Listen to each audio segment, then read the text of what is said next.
सण जवळ येत आहेत आणि तुम्हाला देखील त्यासाठी मेकअप लुक करायचा आहे का? असा मेकअप लुक जो एकदम पार्लरसारखा वाटेल, तर हा कसा आहे मंडळी?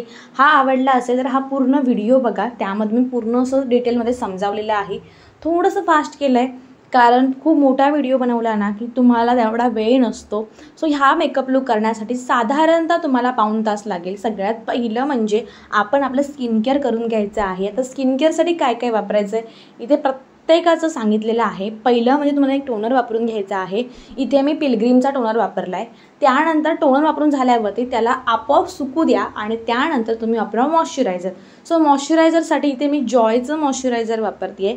मॉइश्चरायझर वापरल्यानंतर तुम्हाला साधारणतः 10 मिनिट थांबायचं आहे आणि आपली पुढची नेक्स्ट स्टेप जी असते ती म्हणजे आपला एखादं सनस्क्रीन.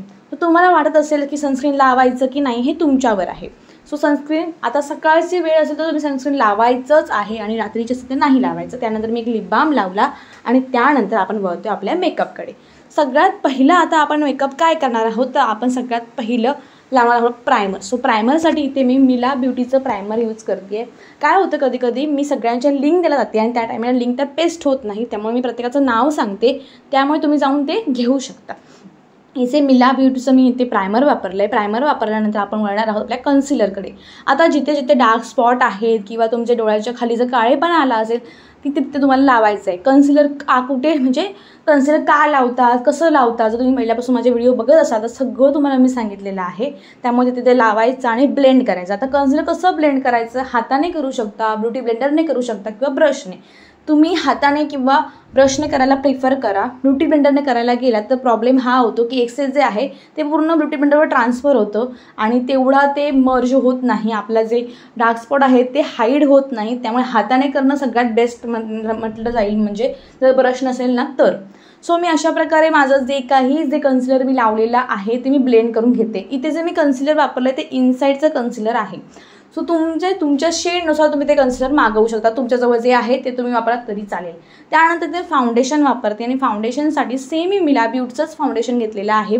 तुमचा जो शेड आहे तो तुम्ही घ्यायचा. मी काय केलं आहे, फाउंडेशन जे आहे ते हातावर घेतलं, थोडंसं वॉर्मअप केलं आणि त्यानंतर ते लावून घेतलं. आता याला कसं ब्लेंड करायचं बरं? तर ह्याला ब्लेंड करायचं एकदम ब्युटी ब्लेंडरने, हाताने किंवा सेम ब्रशने.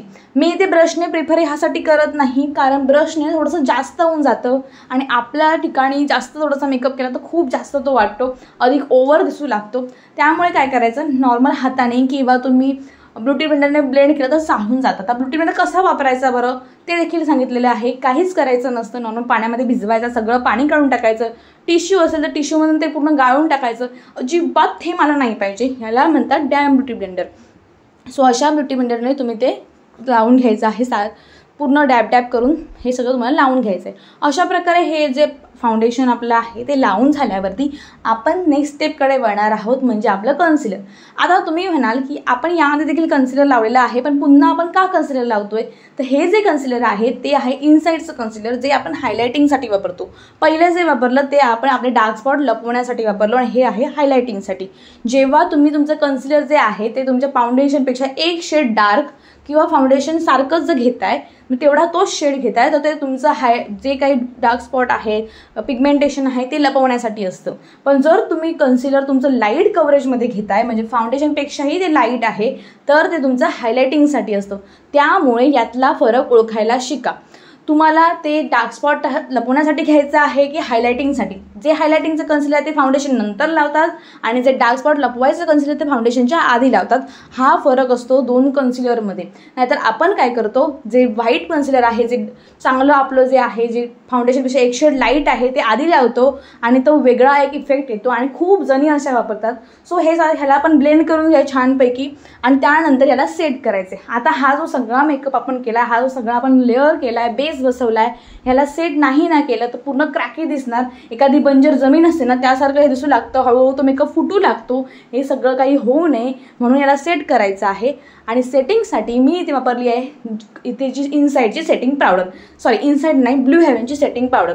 आता ही तुम्हाला खूप जास्त भरभरून लावायची नाही आहे, थोड्या प्रमाणामध्ये लावायची, जेवढ्यास तेवढी लावायची आहे. खूप जास्त तुम्ही लावला तर अक्षरशः तुम्ही पावडरही वाटणार आणि तो मेकअप अजून फुटू लागणार. त्यामुळे असं काहीच करायचं नाही. नॉर्मल जेवढी मेकअप सेट होण्यासाठी जेवढी वापर तेवढीच लावून घ्या, बाकी सोडून द्या. आपण गोरं होण्यासाठी पावडर लावत नाही आहोत, फक्त मेकअप सेट करण्यासाठी लावतोय, हे कायम लक्षात ठेवायचं आणि तसंच लावायचं. त्यामुळे अजिबात तुम्हाला स्वतःची जी पावडर आहे ती अजिबात तुम्हाला जास्त लावायची नाही आहे, जेवढ्यास तेवढी लावायची आहे आणि बस तुमचं काम झालं. त्यानंतर आता ह्या बेसला आपण सेट करून घेऊया. हा बेस जेवढा लॉंग लास्टिंग ठेवायचा ना तेवढा ठेवण्यासाठी आपण एक काम करतोय, ते म्हणजे आपला सेटिंग स्प्रे. इथे मी मिला ब्युटीचा सेम सेटिंग स्प्रे वापरला आहे. आता वळतोय आपण आपल्या आय मेकअपकडे. उरलेला फेस मेकअप आहे तो आपण नंतर करूया. बेस तयार झाला, आता आय मेकअपकडे वळतोय. आय मेकअपमध्ये सगळ्यात पहिलं काय करायचं असेल तर ते आहे आपले आयब्रोज सेट करणं. आता ते कसे करायचे ह्याचा एक ऑलरेडी व्हिडिओ माझ्या चॅनलवरती आहे, नाही बघितला असेल तर जा आणि बघून घ्या. मस्त असे आयब्रोज सेट करून घ्या. त्यानंतर आपण वळणार आहोत आपल्या आय मेकअपकडे.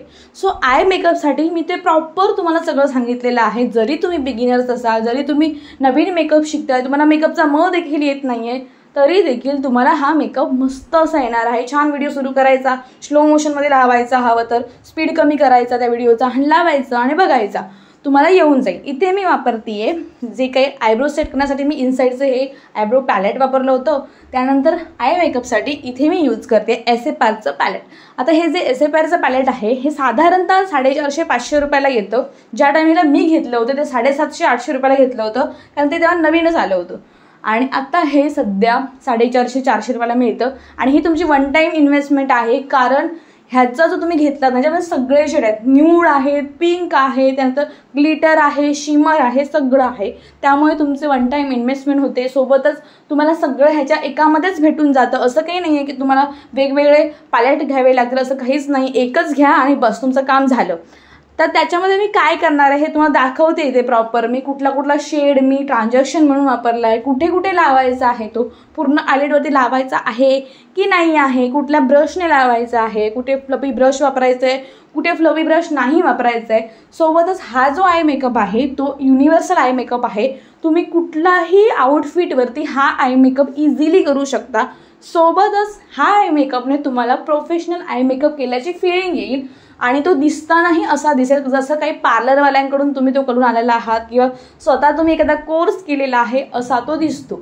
त्याच्यामुळे हा एकदा करून बघा आणि त्यानंतर तुमचा स्वतःवरचा एक कॉन्फिडन्स वाढून जातो की आपण आपला आय मेकअप करू शकतो. कारण तेच खूप जास्त अवघड असतं. कारण काही लोक काय करतात, घेतात फक्त नॉर्मली पिंक कलर, तो फक्त डोळ्यांवर लावायचा, बस एवढंच. हा त्यांचा आय मेकअप असतो आणि तो आपला डार्क लागला तरी चालतो, डार्क नाही लागला तरी चालतो. आता डार्क नाही लागला तर काही प्रॉब्लेम नसतं, पण जर डार्क तो लागला आणि जर तो आयलिडवरती पूर्ण लागला, सोबत तो पूर्ण ब्रॉबन्सपर्यंत लागला ना, तर प्रॉब्लेम हा असतो की आपण चक्क आणि चक्क माकड दिसायला लागतो. त्यामुळे हे सगळं होऊ नये.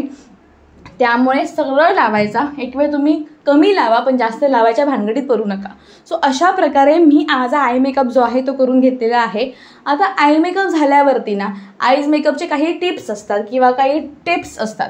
सो त्या स्टेप्समध्ये पहिली स्टेप अशी असते ती म्हणजे एकतर काजळ लावून घ्यायचं, लायनर लावून घ्यायचं किंवा आपलं जे मस्कारा आहे ते लावून घ्यायचं. सो सगळ्यात पहिलं मी इथे कलर बारचं काजळ यूज करते. असं काजळ लावा जे वॉटरप्रूफ असेल, जेणेकरून तुमच्या घामाने, पावसाने, कशानेही ते निघणार नाही. तुम्हाला असं काजळ लावायचं आहे. त्यामुळे वॉटरप्रूफ काजळकडे जास्त लक्ष द्यायचं, कारण बहुतेक आपण जर काजळ घेतलंच ना तर वॉटरप्रूफच घ्या. आणि सध्याच्या कंडिशनला 100 रुपयाच्या आतमध्येच वॉटरप्रूफ काजळ भेटून जातात. आता मी वळते आपल्या फेस मेकअपकडे. फेस मेकअपमध्ये राहिलेली स्टेप एक होती ती म्हणजे आपला कॉन्टूर. आता कॉन्टूर का करावंच लागतं, तर आपला फेस ना फ्लॅट झालेला असतो पूर्ण, त्याला आता आपल्याला आकार द्यायचा आहे, त्याला रेखीव बनवायचे. सो आपल्याला कॉन्टूर करावं लागतं. ते कसं करायचं खूप साऱ्या व्हिडिओमध्ये सांगितलेलं आहे, तसंच सांगते. सेम कॉन्टूर करून घ्यायचं. मी ना शुगरचा कॉन्टूर वापरला आहे. सो कॉन्टूर करून घेतलं. आता क्रीम कॉन्टूर असेल तर ते ना तुमचं जे कॉम्पॅक्ट आहे ते लावायच्या आधी करा आणि पावडर असेल तर पावडर लावल्यानंतर करा. त्यानंतर ब्लश लावायचं. इथे मी घेतलं स्ट्वे कर्कीचं ब्लश. त्यानंतर वापरायचं आहे तुम्हाला हायलायटर. सो हायलायटरसाठी मी इथे यूज करत आहे हा ब्ल्यू हेव्हनचा हायलायटर. अगेन हे जे ब्लश आणि हे जे हायलायटर आहे माझ्या खूप खूप खूप आवडीचं आहे. मी तुम्हाला हायली रिकमेंड करते की तुम्ही हे घ्याच, कारण हे खरंच खूप सुंदर आहे आणि याचने घेतल्याबद्दल तुम्हाला अजिबात रिग्रेट होणार नाही.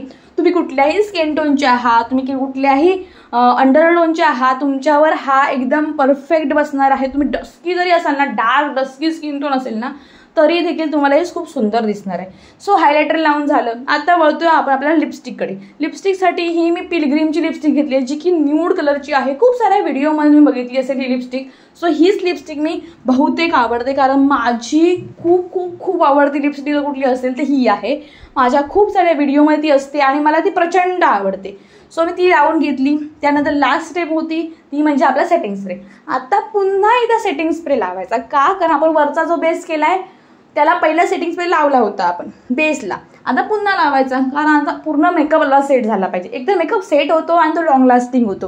प्रायमरमुळे आणि सेटिंग स्प्रेमुळे ह्या दोन गोष्टीमुळे तुमचा मेकअप लॉंग लास्टिंग होतो. त्यामुळे ह्या दोन्ही स्टेप तुम्ही अजिबात इग्नोर करायच्या नाही आहेत. आणि त्यानंतर तुम्ही माझा फायनल लुक बघू शकता. आणि ज्वेलरी वगैरे वेअर केल्यावरती मी अशी दिसत होते. आम्ही टेरेसवर जाऊन माझ्या बहिणीने अशा प्रकारे शूट केलं होतं माझा हा लुक जो आहे तो, आणि जशाच तसा लुक होता. खूप क्यूट क्यूट क्यूट व्हिडिओ बनवले होते आणि मला खरं जास्त आवडले होते आणि खरंच खूप सुंदर असा लुक आलेला आहे. तुम्ही नक्की ट्राय करून बघा. ट्राय करत तर मला नक्की सांगा कॉमेंट करून. Bye bye, love you all.